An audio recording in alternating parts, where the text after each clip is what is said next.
जय श्री राधे। पूज्य गुरुदेव का आगमन हो चुका है, संतों का भी आगमन हमारे बीच में हो चुका है। हम सभी व्यासपीठ को नमन करते हुए, सभी संत भगवान के चरणों में नमन करते हुए और आप सभी शिव भक्तों के चरणों में नमन करते हुए सुंदर आज प्रथम दिवस कथा शिव चर्चा में हम सभी प्रवेश करेंगे। आज निश्चित ही हम सभी को यह सौभाग्य प्राप्त हुआ है कि तीर्थराज प्रयाग की इस पावन धरा पर हम सभी भगवान भोलेनाथ की चर्चा कर सके। देखिए, एक तो गंगा जी का तट और ये सुंदर रज, इसके उपरांत में शिव चर्चा हम सभी संतों के बीच में बैठ के श्रवण करेंगे तो निश्चित ही उसका पुण्य कई गुना प्राप्त हम सभी को होगा और हम सभी को ये सौभाग्य प्राप्त करवाने के लिए हमारे बीच में परम आदरणीय महामंडलेश्वर संतोष दास जी महाराज जी सतुआ बाबा जी हमारे बीच में उपस्थित है। एक बार जोरदार ताली बजाकर स्वागत करें आदरणीय बाबा जी का। बड़ा ही प्रेम रहता है, निरंतर जब भी बाबा जी से बात होती है तो निरंतर आशीर्वाद हम सभी को प्राप्त होता है और निरंतर ही बड़े ही सहज और सरल भाव से हम सभी के बीच में घूमते हैं, हम सभी को निरंतर आशीर्वाद प्रदान करते रहते हैं। मैं निवेदन करूंगा आदरणीय सतुआ बाबा जी से हम सभी को आशीर्वाद के स्वरूप वचन हम सभी को प्रदान करें। आदरणीय सतुआ बाबा जी।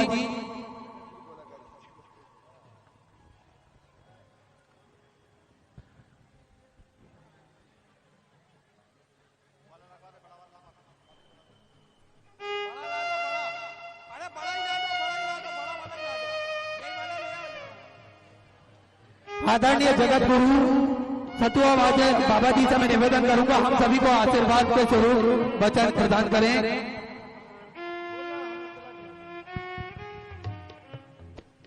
हर हर महादेव,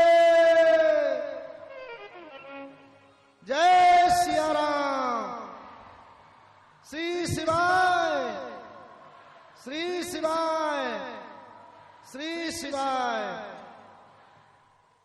आज ये विश्व का ऐतिहासिक और आध्यात्मिक माघ मेला, जहां गंगा और जमुना सरस्वती तीनों जो हमारी जगत जननी मां की धारा है उसका यह संगम है, जहां साक्षात अक्षय भगवान बेणी माधव भगवान यहां विराजमान है। और मुझे लगता है इस भूमि में विश्व में एक ही जगह है जहां कल्पवास होता है।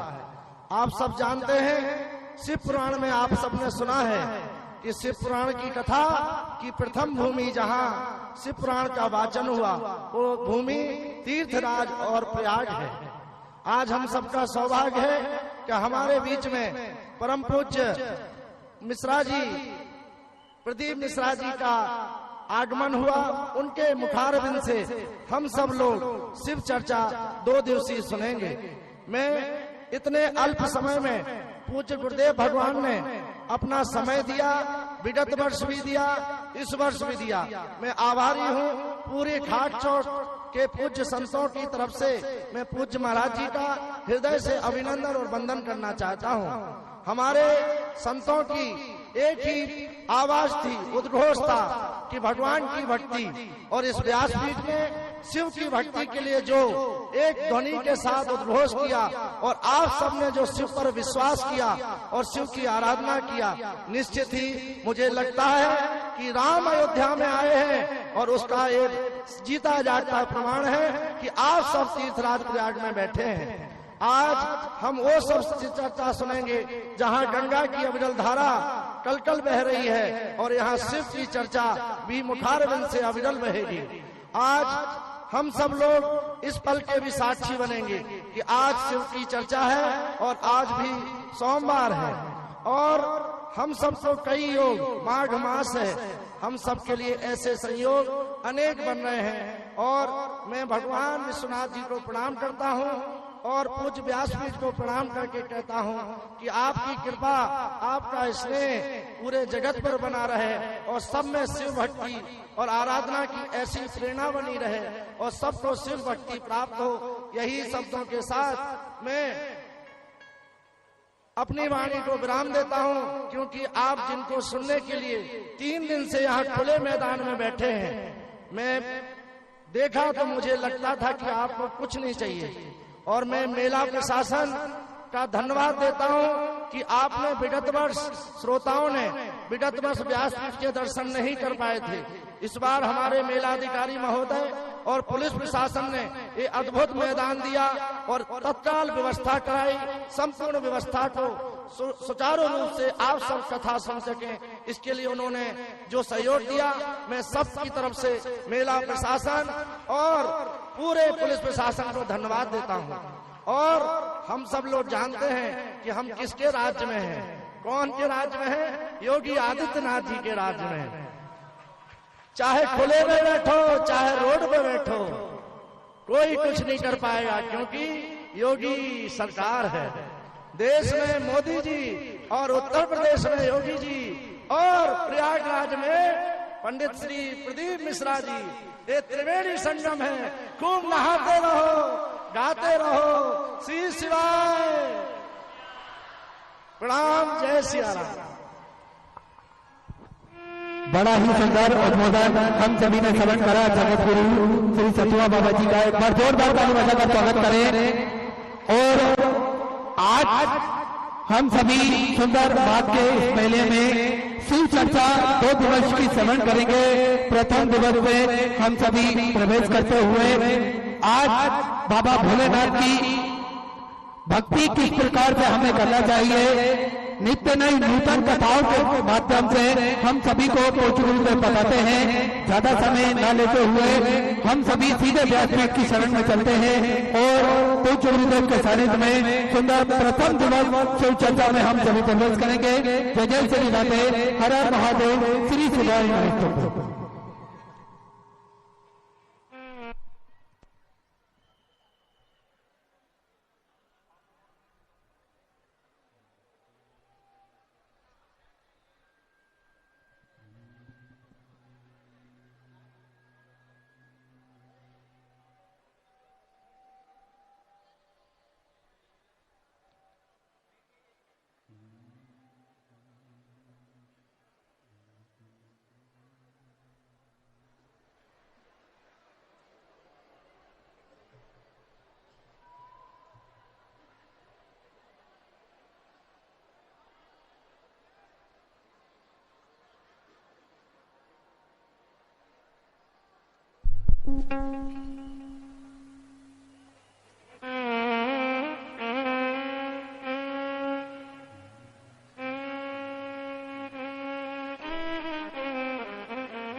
विश्वनाथ भगवान की, महाकालेश्वर भगवान की, ओमकारेश्वर भगवान की, प्रयागराज भगवान की, गंगा यमुना सरस्वती माता की, श्री हनुमंत लाल की, संत समाज की। हर हर महादेव, हर हर महादेव, हर हर महादेव। काशी विश्वनाथ।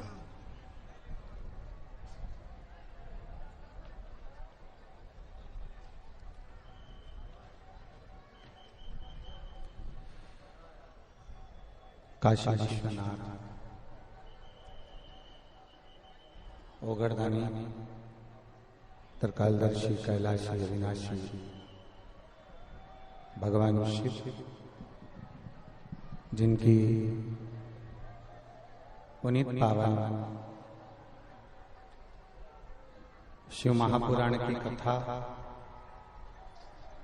मां गंगा यमुना सरस्वती माता की ये पवित्र पावन भूमि प्रयागराज माघ मेला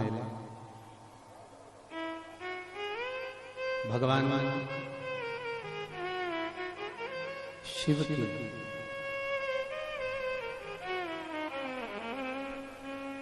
और भगवान राम जी की पवित्र कथा प्रारंभ स्थली है प्रयागराज की भूमि।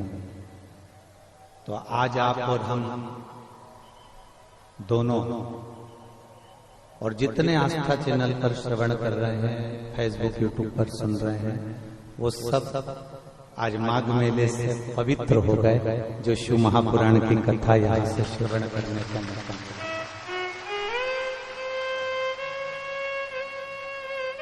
कथा कई आयोजन पिछले वर्ष भी 5 दिन के अंदर परम पूज्य महामंडलेश्वर सतुआ बाबा जी, श्री संतोष राज महाराज जी, जिन्होंने पिछले वर्ष भी 5 दिन के अंदर आवाज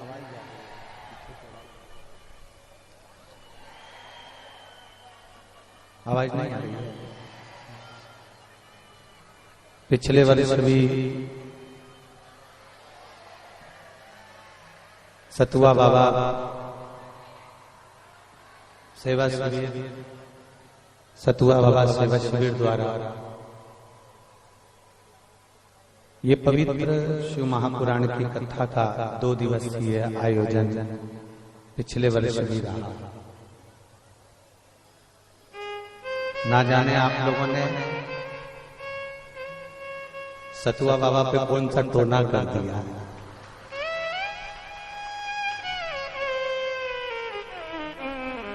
और वो टोने का असर है जो इस वर्ष भी माघ मेले में वो ये 2 दिवसीय शिव चर्चा, हम भले इसको शिव चर्चा कह दें और हम भले इसको कह दें कि ये शंकर भगवान की केवल चर्चा है, पर प्रयागराज में आए हुए सभी श्रोता भाई बहनों से निवेदन करेंगे, प्रयाग में अगर 2 दिन की कथा क्या 5 मिनट की भी कथा और 5 मिनट की भी कथा क्या शिव महापुराण यदि 1 मिनट की भी मिल जाए तो समझ लेना कि पूरी 7 दिन की शिव पुराण बन गई। बोल बम का नारा है, सारी समस्या का हल। अब आप ये विचार करिए कि हमको भले 1 मिनट भी अगर मिल जाए प्रयागराज की भूमि पर शिव महापुराण की कथा, तो ये मान लेना कि आपकी पूरी 7 दिन की, 5 दिन की, 9 दिन की, 1 महीने की पूरी शिव पुराण का फल आपको मिल पूरी कथा का। अब उसमें आप लोग ये ना सोचिएगा कि बाबा जी आपने 2 दिन की कथा कराई, बाबा जी आपने 3 दिन की कथा कराई, ना, बल्कि बाबा जी को पकड़ के रखना कि हर साल कथा होती है, प्रत्येक वर्ष। और हम तो कहेंगे कि कथाओं में समय का बहुत व्यस्तता रहती है, फिर भी सतुआ बाबा का ऐसा प्रेम है महाराज जी का कि वो खींच कर 2 दिन तो ले ही लेते हैं और कथा करवाई। ये उनकी आशीर्वाद है और उनकी कृपा। बाबा देवाधिदेव महादेव की कृपा, मंच पर विराजमान सभी संत साधु ब्राह्मण बटुक ब्राह्मणों के चरणों को प्रणाम करते हुए कल्पवास कर रहे सभी प्रयागराज के कल्पवासी जितने भी यहाँ निवास कर रहे हैं उनके पवित्र पावन चरणों को नमन करते हैं। जो अतिथिगण आए हैं उनको भी नमन प्रणाम करते हुए ये पवित्र 2 दिवसीय शिव महापुराण की कथा का लाभ लेने का आप और हमको सौभाग्य मिला है। आप और हम इस अवसर का आनंद लें, अपने जीवन को धन्य धन्य।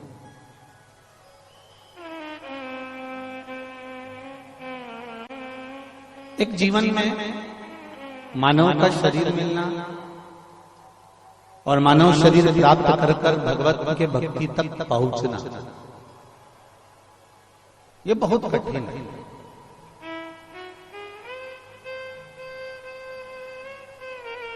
हमने पहले भी कथा में कहा कि आप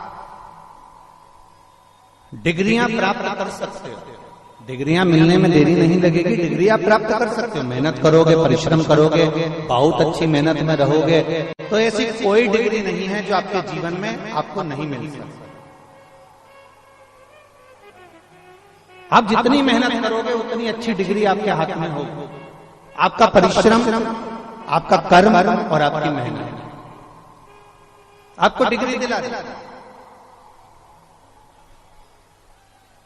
पर डिग्री मिलने के बाद भी शिव महापुराण की कथा कहती है कि किसी को डॉक्टर की डिग्री मिल गई,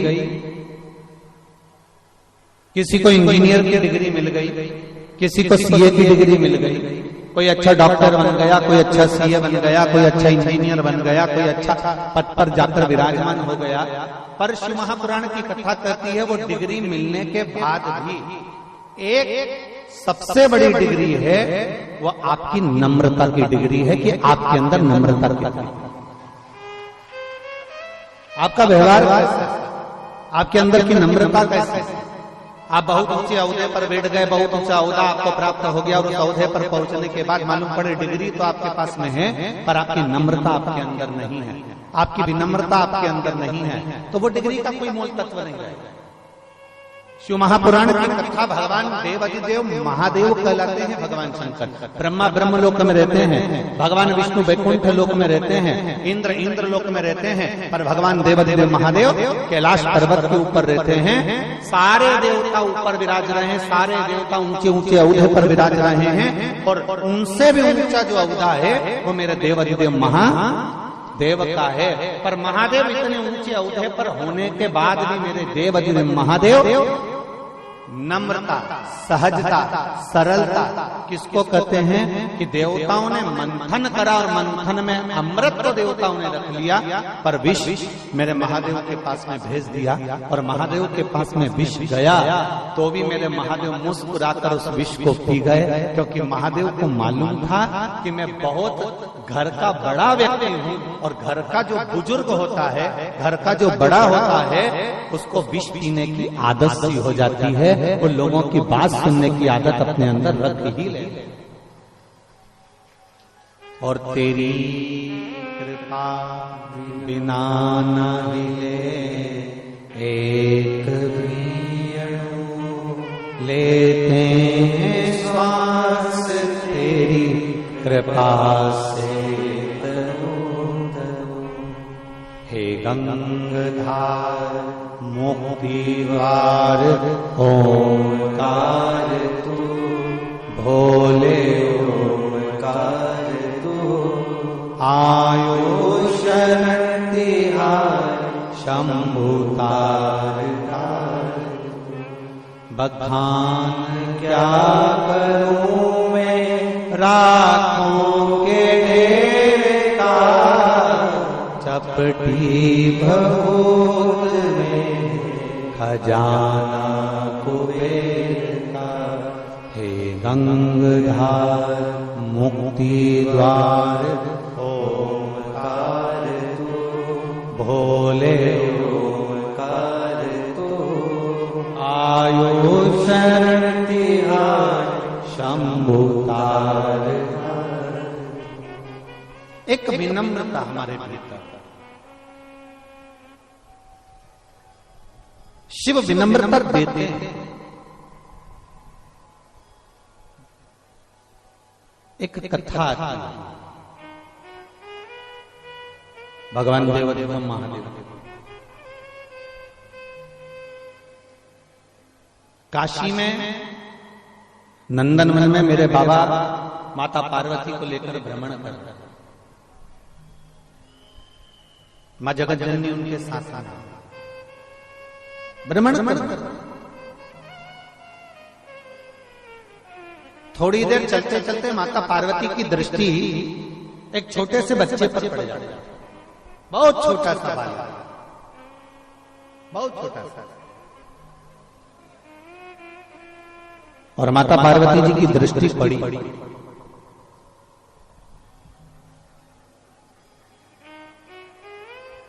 और माता पार्वती जी ने देवाधिदेव महादेव से कहा, ये छोटा सा बच्चा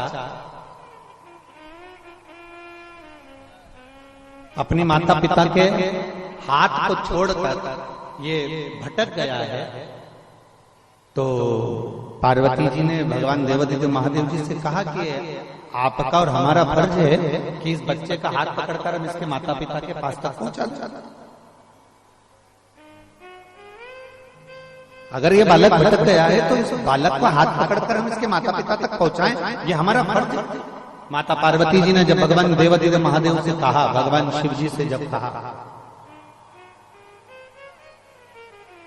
बाबा देवाधिदेव महादेव कुछ देर के लिए मौन हो गए, चुप, एकदम उनके कोई शब्द नहीं निकलते।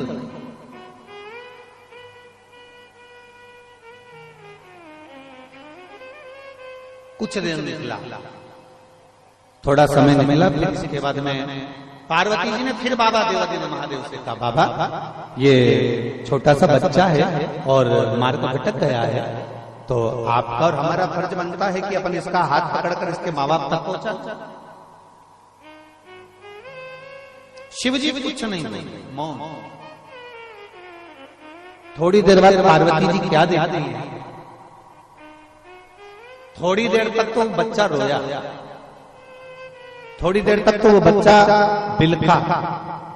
थोड़ी देर बाद माता पार्वती जी ने क्या देखा कि वो बच्चा बिलख रहा था, रो रहा था। थोड़ी देर बाद वो बच्चा उठा और राह ढूंढते ढूंढते ढूंढते ढूंढते ढूंढते ढूंढते कुछ समय में वो अपने माँ बाप के पास में पहुंच गए।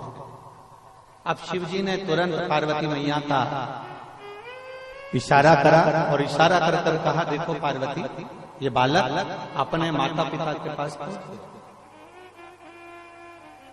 ये बालक अपने माता पिता के पास पहुंच गया। पार्वती देखिए आप, पार्वती जी ने जो देखा तो पार्वती जी कहती है, गजब की बात प्रभु, ना तो हमने इसको मार्ग बताया, ना हम इसका हाथ पकड़कर लेकर गए, और ना हम इसको हाथ पकड़कर वहां तक हम पहुंचा पाए, और ये अपने माँ बाप के पास पहुंच गए।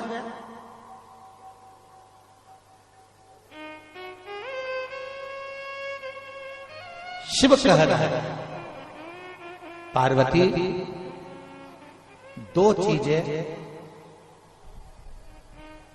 प्रत्येक मनुष्य को जन्म देने से पहले महादेव जी कहते हैं, दो चीजें प्रत्येक मानव की देह में हम डालकर भेजते हैं।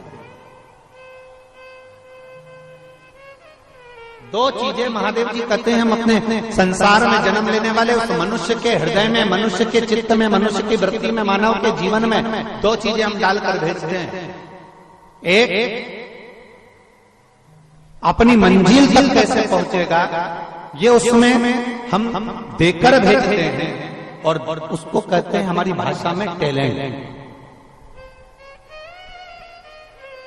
एक ऐसा हुनर, ऐसा टैलेंट परमात्मा देकर भेजता है कि आप उस टैलेंट के बल पर, आप अपने हुनर के बल पर, आप अपनी योग्यता के बल पर, आप अपने कर्म के बल पर, आप अपनी विद्वत्ता के बल पर आप उस मंजिल तक पहुंच सकते हो जहां तक आपको जाना है। और शिव जी कहते हैं, पार्वती दूसरा, प्रत्येक मानव की देह में भेजकर भेजता हूं भक्ति, कि वो अगर हृदय से भक्ति को धारण करेगा तो मुझ तक पहुंच जाएगा। एक मंजिल तक पहुंचना और एक परमात्मा तक पहुंचना, ये दो चीजें परमात्मा देकर भेजते। ये दो चीजें मेरे परमात्मा देकर भेजते हैं। एक, हमें जिस मंजिल तक जाना है वो परमात्मा ने हमको एक अच्छा टैलेंट देकर भेजा है, अच्छा ज्ञान देकर भेजा है। बस उसको थोड़ा सा हमें निखारना है, थोड़ा सा हमको उसको देखना है कि आखिर वो है, हमारे भीतर ऐसा कौन सा हुनर है, हमारे भीतर ऐसा कौन सा वो तत्व छुपा हुआ है जिसके बल पर हम अपनी मंजिल तक पहुंच सकते हैं।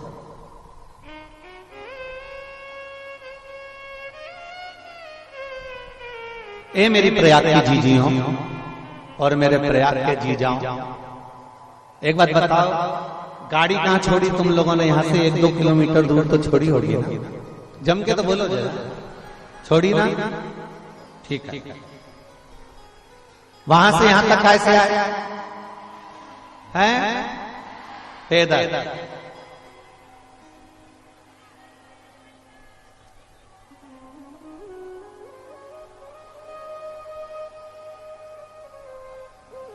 तुम्हें विश्वास था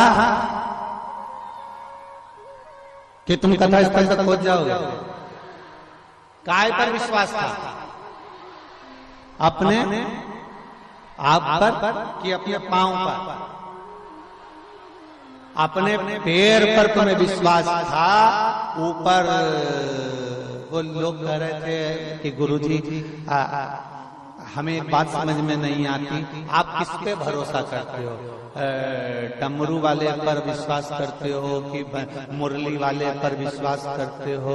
आप किस पे विश्वास करते हो? हमने कहा कि ये जितना यहाँ ये कथा में आए हैं ना, पोटला वाले ये बैग ले लेके और सिर पे अपना अपना पोटला, बिस्तर, दरी, चादर सब ले लेकर जो आए हैं ना, ये किसी डमरू वाले से और मुरली वाले से कम नहीं है। इनका विश्वास बड़ा।